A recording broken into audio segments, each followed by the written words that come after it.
Pasi Kuvendi i Kosovës votoi pro themelimit të gjykatës speciale, gazetari investigativ Milaim Zeka, njerëz drejtuesi i emisionit Parrotlla, ka publikuar një listë me 12 emra të personave që do të hetojnë nga kjo gjykatë me akuzën për krime lufte. Mes tyre janë zyrtarët më të lartë të PD-s, ndër të cilët dhe ish kryeministri Hashim Thaçi, kryetari aktual i Kuvendit Kadri Veseli, nënkryetari Xhavit Aliti apo dhe ish shefi i shtabit përgjithshëm të UÇK-s Agim Çeku. I kontaktuar nga Vision Plus, Zeka tregon se me këtë listë është njohur 24 orë përpara votimit të gjykatës speciale në parlament.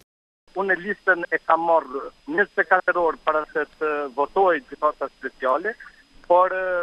duke e respektu kodin prej gazetarit, nuk e kam publiku listën, sepse do ishte një bombë atomike për parlamentin e Kosovës, por thjesht shumë i sigurt të edhe opinioni që lista është më e saktë. Zeka cilëson ngritjen e gjykatës si një rast të paprecedent. Ai thotë se është hera e parë që një shtet që ka qenë viktimë e luftës themelon një institucion për hetimin e krimeve. Themelimi i gjykatës unë mendoj që është një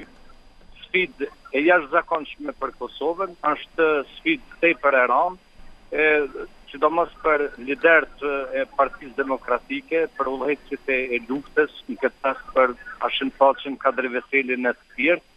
dhe normal që është një diçka shokante, është hera e parë në historinë botërore që njerëzit një vend që ka qenë viktimë të rrëfisë, domethënë është detyruar me kriju një gjykatë speciale për krimet e luftës, është diçka jashtëzakonshme, domethënë nuk është bën një gjykatë e tillë për Serbinë, por po bëhet për Kosovën.